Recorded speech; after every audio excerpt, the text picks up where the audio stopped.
In today's video, we're going to take a look down memory lane. Battle for Baldur's Gate came out 18 months ago in the June of 2022. It was a set that at the time people were not very hot on. There was a few reasons for that, which I'll go into at the beginning of the video. But 18 months ago doesn't feel that long ago, but this product feels ancient in terms of what's been released within Magic in that time. Immediately after Battle for Baldur's Gate, the first secret lair we got was Here Be Dragons. Since Here Be Dragons was released, there's been 99 more secret lairs. That's a lot. So I'm going to talk through why I love this set, and some of the cards that I love, ones that everyone knows about and ones that are underrated. The video is not really focused on any particular angle, it's just for me to wax lyrical about something I really liked, that I think is underrated. It's kind of ironic, I'm saying it's underrated, but Battle for Baldur's Gate is underrated as quite a common thing for social media influencers and people to soundbite on the internet. But I was saying this on release. I've always thought this set was good.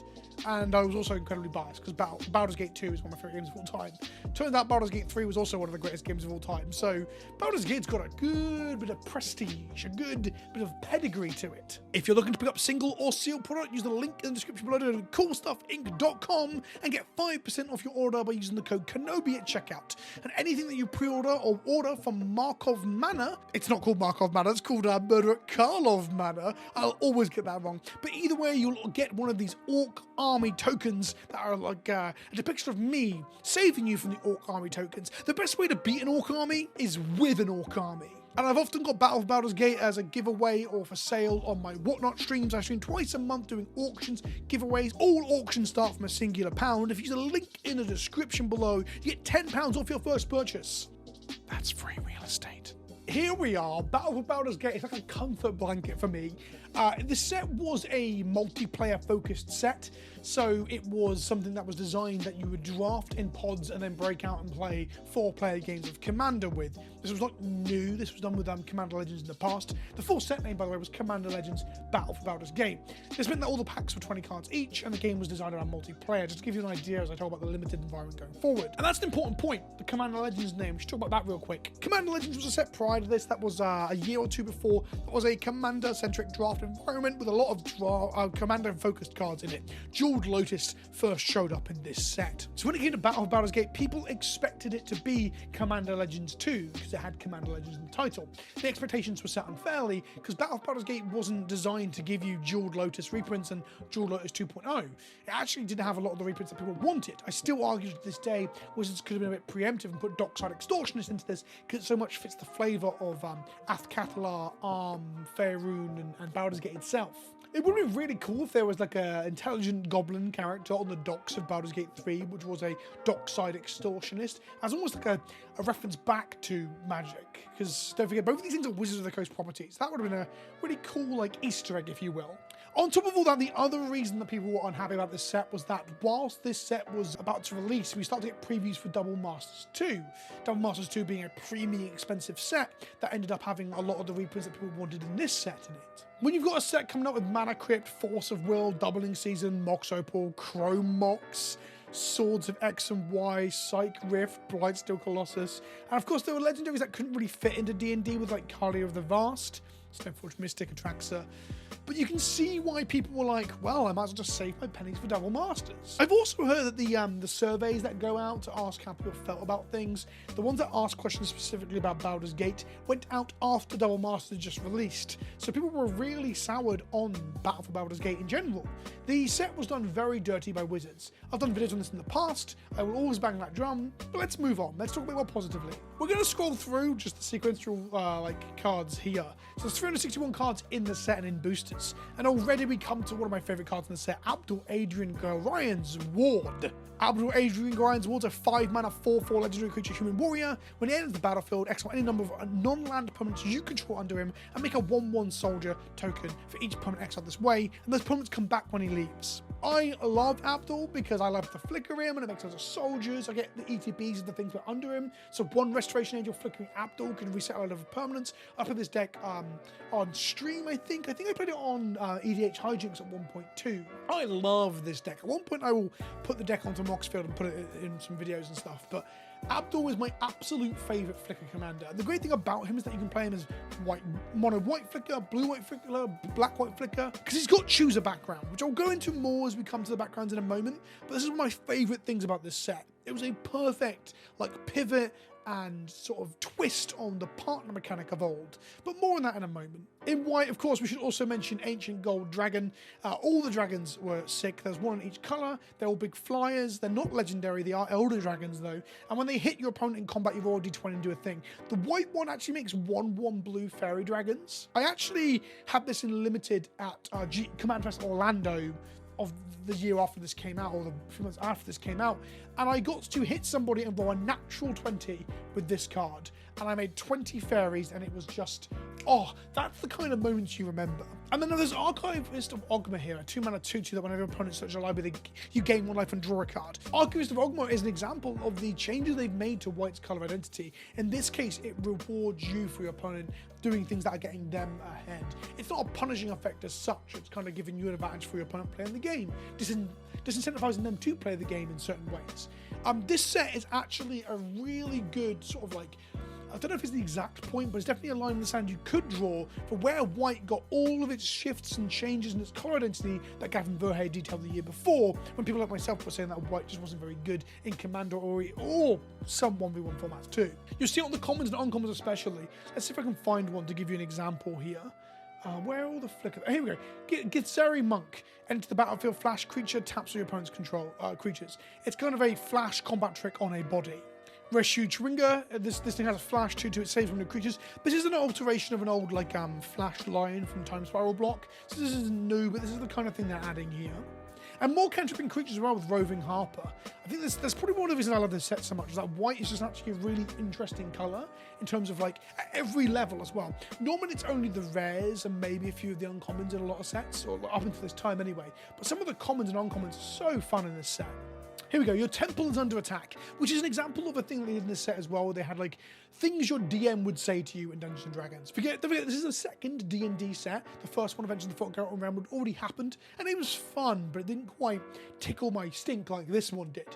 Your Temple's Under Attack is a 3-mana instant at common, choose one. Creatures you control gain destructible until end of turn, or you and target opponent each draw 2 cards. This card is fascinating. Not only can it protect your creatures in a pinch during a wrath, it can protect them at instant speed during combat as well. It can do it on blocks, but beyond that, it can also make you and an opponent draw 2 cards, which in a multiplayer format is great for politicking with people or digging for an answer for a problematic player at the table. But beyond that, it also showed that white was getting access to more card draw, even if it was a much weaker version of what blue tends to do. Although blue wouldn't have a common like this that can protect your whole board or draw you cards in a pinch. I actually love this card. I've played it in 2 different commander decks for the last year or so, and I've used both modes regularly. This is such a good common.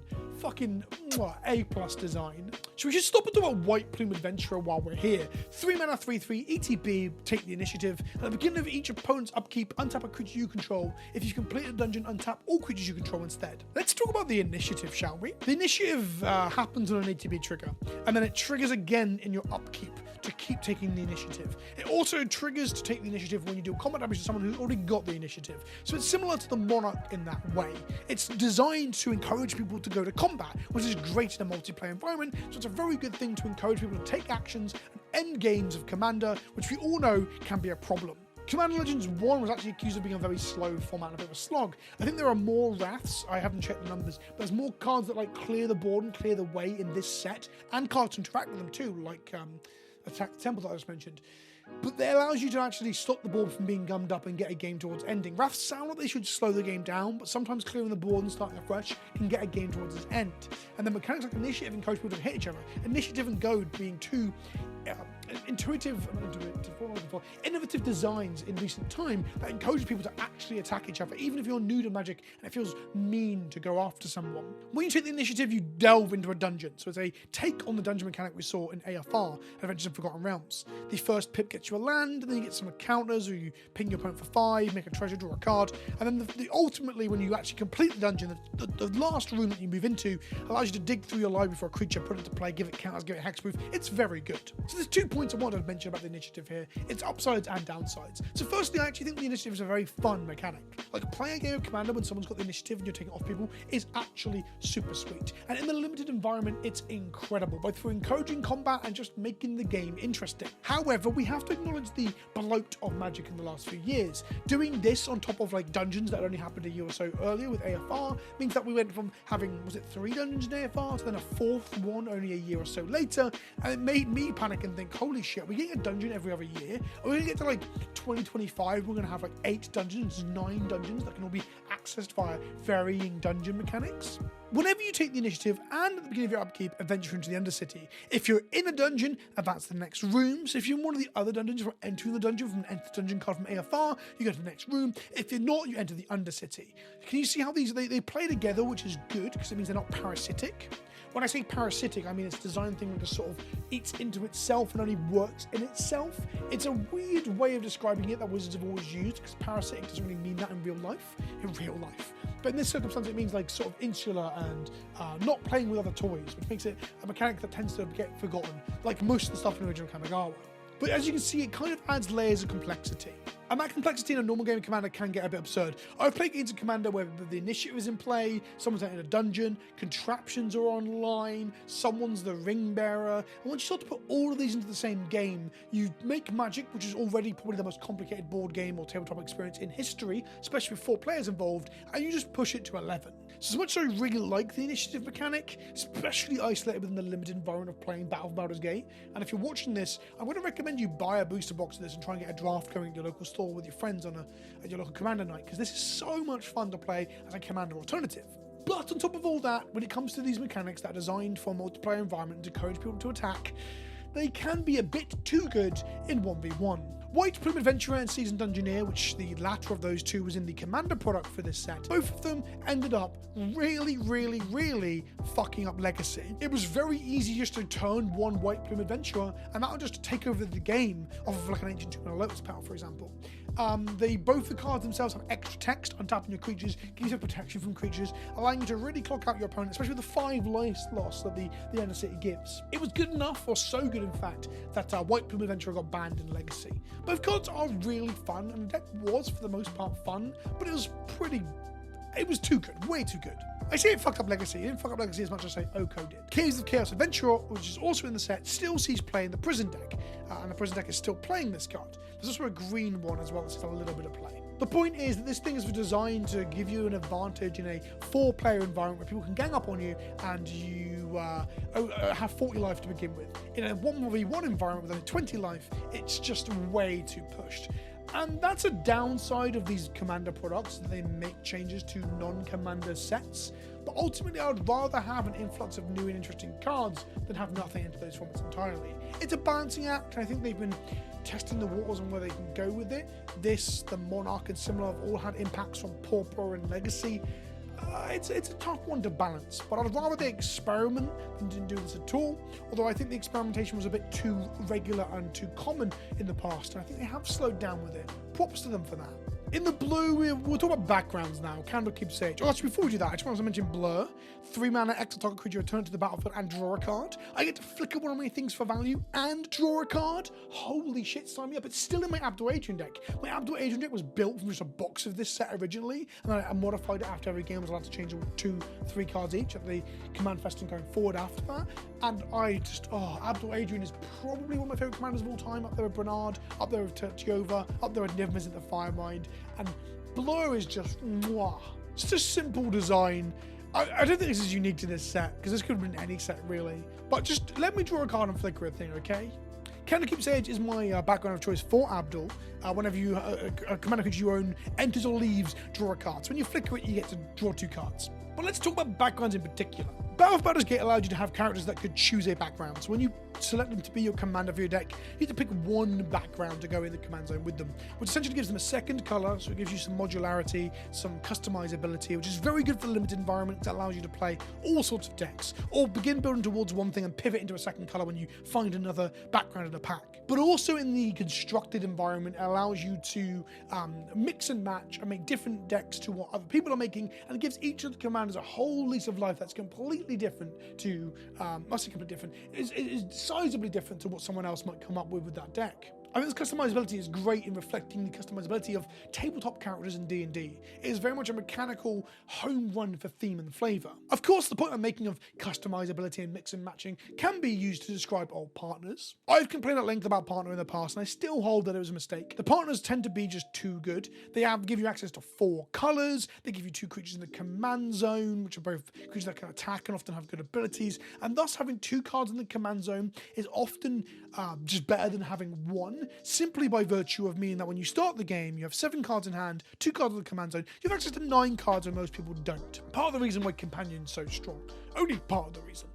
The great thing about backgrounds in terms of tuning that was to remove the fact that they got 2 attacking or blocking creatures. The backgrounds are much more linear and tight in what they do. They only function when the other half is in play, and they're enchantments, which gives them a vulnerability in a sense, although I guess enchantments are one of the least vulnerable permanent types in the game. Less vulnerable than, say, artifacts or creatures. I guess the real innovation here is just having them only function when your commanders are in play. I think that's just a really good way of making these not another fucking partner commander. And the other thing I realized is that if you love a commander like I love Baldur Adrian or Jaheira, which I'll talk about more in a moment, you can like make multiple decks. Like I'm tempted to eventually, I've been saying this for like a year and a half, and I've started to build a black-white one. I want to make one color combo of each of the color combos of Baldur Adrian: blue-white, black-white, white-white, white-green, white-red, all of them. Because I love Abdul so much, and I think the flickering mechanic is just one of my favorite things to do in Magic, that give me access to all these different colored versions of that. Impact Tremors in the red one, for example, or tokens tap for mana in the green one with Jaheira in the main deck. I just think that'd be really fun. Of course, in blue, we also got Displacer Kitten. 4 mana 2/2 Cat Beast. The actual Displacer Cat or Beast from the AFR set was kind of dog shit. This card is insane. Whenever you cast a non-creature spell X up to 1 target non-land opponent you control, then immediately return that to the battlefield under its owner's control. So for example, if you have an artifact that taps for 3 mana and you cast a 3 mana spell and flicker that artifact, it comes back untapped, so you actually generate the mana back. So Displacer Kitten can start to go like infinite quite easily. It can also generate a huge amount of value and can turn any instant or flash spell that's not a creature into a save spell for any creature you have in play. For example, Baldur Adrian, if someone targets him, I can flick. This is like an Baldur Adrian deck tech, but I can flicker Baldur Adrian just by casting anything in my hand that's a non-creature spell. I don't need to suggest the virtues of this card. I mean, I think it's like a $10 card anyway, because it's just so good. Everyone knows this card is great. And here's Gale, Waterdeep Prodigy. That's right, the guy who eats shoes in Baldur's Gate 3 is here. This set tied into Baldur's Gate 1, Baldur's Gate 2, and Baldur's Gate 3, but it tied into Baldur's Gate 3 like a whole year or so before the game actually came out. It came out in early access. I just looked it up. October 2020, Baldur's Gate 3 hit early access. So there's this thing where Baldur's Gate hit early access, this came out like 2 years later, and then the game fully came out like a year and a month or so later, which it's kind of messed the timings up, but that's kind of acceptable when it comes to video games. Video games always like get delayed, right? But there are characters in this set that no one knew who they were. Gale, for example, we knew from early access, but Karlach we didn't, as an example. And some of these cards, which we'll come to with Karlach in a moment, have grown in popularity, not only from their own power level, but because of, you know, the waifu tax, as I'll call it. Immo in here is a reference to Baldur's Gate 1 and 2. I'll talk more about that in a moment with like Irenicus or something. And then we get one of the good reprints with Kindred Discovery. Like Kindred Discovery is like a $5 card at this point, but it's a lot dearer at some point. Kindred Discovery being also a reference to the fact that Tribal is becoming Kindred now, which is interesting. But a solid reprint nonetheless, even though the set was actually, if I'm honest, it's one of his biggest downsides was it could have had a couple more good reprints. And like Run Away Together is a wonderful part of like the reprinting the commons and uncommons, not for money or whatever, but it's quite a solid way of hitting your thematic points, right? Run Away Together is actually a Throne of Eldraine card that's about like well, Frankenstein's monster or whatever running away with its lover. And in the Battle of Baldur's Gate version we got here, we got them running away with an Illithid, with a Mind Flayer, which is funny, right? Half orc or whatever this is, or an orc with a Illithid. Haha, good joke. The pun in the flavor text is true love means always knowing what's on the other's mind. Again, another layer of comedy. And then we get to Baldur's Gate 3 releasing, and we find out, here's a minor spoiler of Baldur's Gate 3, you can romance an Illithid, a Mind Flayer. Hell, actually, I'm not going to say any more spoilers, but there's a lot of baggage there to unpack. And this suddenly becomes a reprint of a Throne of Eldraine common with like 5 layers of jokes on top of it. This card is so fucking good. Whoever had this idea to flavor or reflavor this card this way, reskin it, you fucking nailed it. Ancient Silver Dragon, the blue version of this, is when you hit someone, roll a d20 and draw that many cards, and you have no maximum hand size afterwards. It's the second best of them. It sounds like it should be the first best, right? But it's not. But it's still pretty fucking good. $20 at present time. I can understand why. Printed in this set that wasn't hugely opened or popular. This card is dope. Look at it. Also, the art for the all of them, if I'm honest, all of them. And we'll just take a moment to talk about this. There's a load of these ones here. These are looking like they're from the original monster manuals and expansions from the original Dungeons and Dragons. And this was in AFR already, so it's not unique innovation of Baldur's Gate, but I think it's one of my favourite showcases in terms of just hitting the thematic point. Even if I only want to own a few of them myself, because I'm not hugely in love with all of the art on them, the fact that it does a thematic thing of making me feel like I'm looking at old D&D books is just great. Again, whoever conceptualized this and commissioned all the framing and stuff, you fucking nailed it. The black Ancient Brass Dragon reanimates a lot of stuff, power equal to X, X being what you rolled in the D20. We've got Astarion's Thirst here. This is a card that is just, again, very funny, considering how thirsty the internet is for Astarion. Is that Gale? Is Astarion biting Gale there? Either way, I think this is also like a double or triple joke with some layers. Cultist of the Absolute was an interesting one, simply because at the time of the set coming out, we didn't know what the Absolute was. Later on, we found out that the Absolute is like the main cult and one of the main things from Baldur's Gate 3. I found it really interesting to look at the set and see references to stuff that I loved in the past, but also see things I didn't understand. And then when I played Baldur's Gate 3, I understood them again. It was like just seeing some things in the set again for the first time. It's probably helped me to like the set even more because Baldur's Gate 3 is so fucking good. I think black might be my least favorite color in the set overall. Shadowheart, for example, just doesn't do that much interesting. 2 mana tap, sacrifice another creature, draw X cards with X to that creature's power. So it's like a Disciple of Bolus style sack effect, which I do like, but it doesn't really feel like her for my playthrough of Baldur's Gate 3. But of course, in my playthrough, I made her forsake her god and all sorts of stuff. So I guess there's all different ways you can take characters, which is interesting. And Viconia's thing of returning creatures kind of makes sense from her thing in Baldur's Gate 2, as she's a cleric that can cast Raise Dead, if I remember correctly. Then in red, we have the best Ancient Dragon, a flying 6/5 for 6 mana, and whenever Ancient Copper Dragon deals combat damage to a player, roll a d20, you create a number of treasure tokens equal to the result. This is the most expensive card in the set by a big margin, coming in at $60 for the cheapest version. Holy guacamole, fill my arsehole full of sand. But yeah, treasure generation, am I right? It's a problem, it's not a problem, it's frustrating. It's a weird one. I wax and wane on how much it annoys me and bugs me, but when I'm playing Commander, there's normally like fucking 25 treasures in play, and it does kind of hold your hand in terms of your mana fixing. I've done many a video on this, and I'll probably do more in the future. It's probably one of the most, hey Mar, look at me, no lands. I say no lands. You need lands to cast, you can reanimate it. I don't know what the joke was there, but lots of treasures. The other card in this set, which is probably my favourite card from the entire set outside of like Abdo Adrian, is Descent into Avernus. 3 mana, beginning of your upkeep. This is really funny because I was just moaning about treasures. I'm about to talk about treasures. Put 2 Descent counters on Descent into Avernus, then each player creates X treasure tokens, and Descent into Avernus does X damage to each player, where X the number of Descent counters on Descent into Avernus. In your turn, tick it up by 2.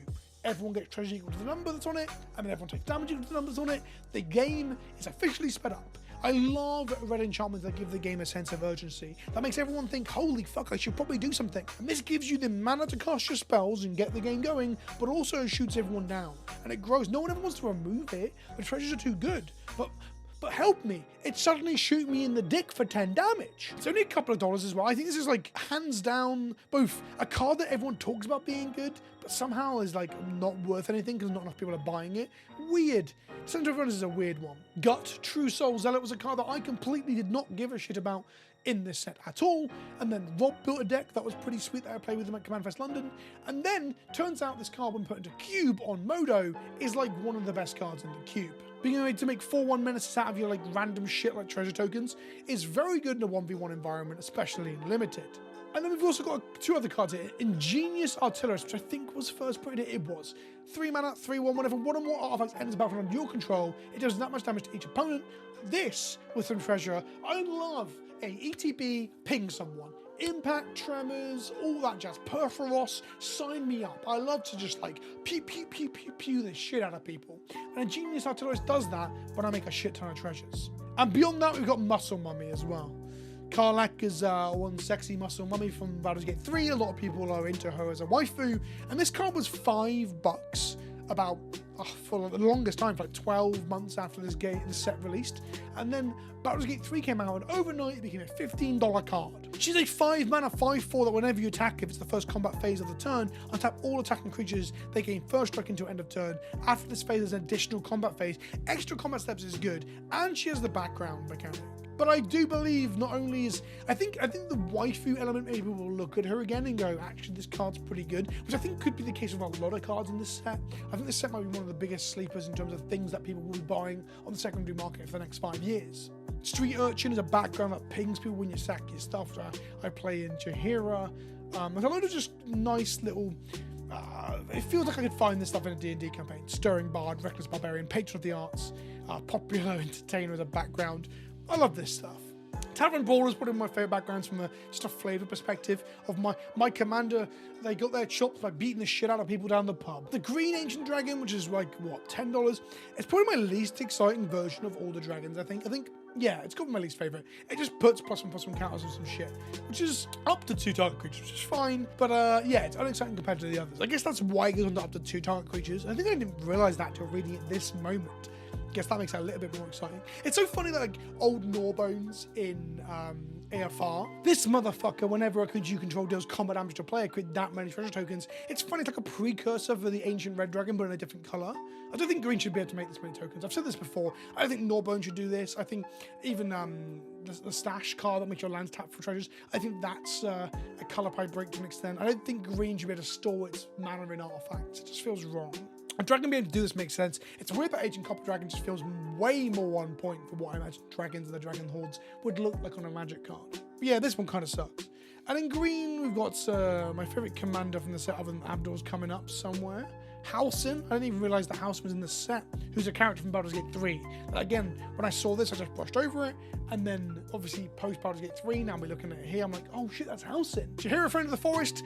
Tokens you control have tap for green, which means if you make non-creature tokens, they can immediately tap for green. Treasures and clues and food. Love me Jaheira. I played it on Shut Up and Play. I made bees. Fuck tons of bees. Not the bees! Not the bees! Ah! Big fan of Jaheira. Jaheira's also in Baldur's Gate 2 and 3. I love her. Owlbear Cub is a card that I think is underrated. I love this card too. Whenever you attack with it, player who controls 8 or more lands, look at the top 8 cards of your library and put a creature from among them onto the battlefield tapped and attacking. Yeah, you get a free creature, skip its cost, dig deep to find it, not out of hand, and it's attacking, all for the low cost of attacking with a 3/3 creature. And I love the idea that, like, fucking, won't be Grizzle Brown, but Elish Norn is coming to protect an owlbear cub. This card is 13 cents, which is insane. More people should be playing this card. The art's incredibly cute. That's the playmat I have on my desk to the left of me, underneath my keyboard. And you can see that in more detail on my Whatnot streams with my top-down display, link in the description. And then in the multicolour stuff, we got Asterion, who's a bit shit. Death Touch life thinking 4/4 for 6 mana. Beginning of end step, choose 1. Target opponent loses life equal to the amount of life they lost this turn, or you gain life equal to the amount of life you gain this turn. Yeah, sure. It fits his, like, moral quandary of feeding without killing. Orlando is a great reference to old Baldur's Gate and new. So saith the wise Orlando. It's like he's the one who prophesies the return of Baal, what Baal would be doing, and all sorts of shit. Also, this card made Mitch from Commander Quarters react like this. But then, to be fair, he reacts like that to pretty much every fucking legendary commander spoiled. And then we just got a collection of multicolored legendaries. Some of them are interesting. Like, I don't know why, I'm just drawn more to the background cards in this set. But you've got like Bane and Baal. These are the original characters that ascended to godhood in the like Baldur's Gate mythos. We've got Elminster and Tashar, both of which are like famous D&D characters made into planeswalkers. They're the only 2 planeswalkers in the set. I've even done a whole video on how the Tashar from this set actually kind of sucks, but the arena version of her absolutely slaps, and I wish it existed in paper. And this is because this set never made it to arena, so they used the art assets from those of these characters, rename them and just change what they do mechanically. Like Jaheira doesn't do anything near what she does in paper, which really bugs me. I wish that digital and paper were closer than they are, especially when it comes to the actual like art assets that you use to identify cards at a glance. They should do the same thing. But if you want to know more about that, I've got a video called The Curious Tale of 2 Tashars. I'll link that in the description of the cards. Gorion is your mentor. He gets killed at the beginning of Baldur's Gate 1. Lovely reference. John O'Rennick being the villain from Baldur's Gate 2 with Jeremy Irons and the vocals. Oh, that character's so fucking good. And I really like his card. It's interesting too. And then we just got reference after reference to like cool shit that I could spend hours going through. Some of it I don't know, some of it I do. But I still want Minsc and Boo. That's what we really need to talk to bookend this video, right? Well, that's not true. We need to talk about the lands as well. Minsc and Boo, Timeless Hero, 4 mana, starts on 3 loyalty. He's a Planeswalker Minsc. This is like one of the most famous characters from Baldur's Gate. Playable in 1, 2, and 3 as party members. He's like old and ancient. By the time we get to Baldur's Gate 3, he was turned into a statue for a while. He's got a little rat, or it's a hamster, that he believes is a space hamster. He believes a giant space hamster shrunk down. This belief is kind of played for laughs, that he might have been knocked on the head and have a weird view of the world. And then I think in the comics or some shit, it turns out that Minsc and Boo can grow Boo to big sizes. Anyway, he's famous because his voice lines are funny and he's like just a charming and wholesome character. He can grow every turn he makes a Boo. If it's already dead, then he can grow it or any creature trampled in haste by 3 counters. And then he can sack stuff to throw them at your opponent. If it's a hamster, you draw cards. This card is legacy playable. It's strong in Timeless right now and had to be nerfed in one of the digital formats on Arena to be 5 mana because it's that fucking good. And he can be your commander, of course. I forgot that he's actually one of the other 3 of the Planeswalkers. I almost forgot about talking about Planeswalkers earlier. Minsc and Boo is so unbelievably good. I think he is a bit pushed. Probably should have been more mana. Maybe his, I don't know, his abilities could have been slightly tweaked. But it is kind of absolute gas of all the cards that were pushed to shit in this format, in this set, that Minsc and Boo was one of them. I love that Minsc and Boo is pushed to shit. And then Abdul Adrian, I keep just banging the drum about and spit shining the arsehole of. Abdul Adrian is the name of the novelization of Baldur's Gate's main character. He is the default dude that is made in Baldur's Gate, in theory, if you want to make your own custom character. So the fact that those two cards like shine for me, and Jaheira too, like my 2 party members I never played without in Baldur's Gate 2, and still in Baldur's Gate 3 to an extent, and the original character.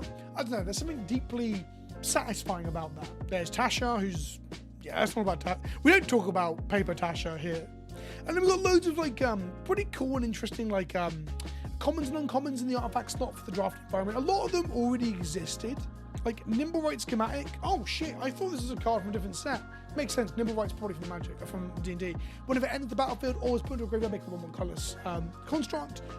I love sticking this inside Abdul Adrian, and then soldiers fall out of a different hole. You stick this in one hole, soldiers fall out the other. It's not as sexual as it sounds. I told you, this video is a stealth Abdul Adrian deck tech.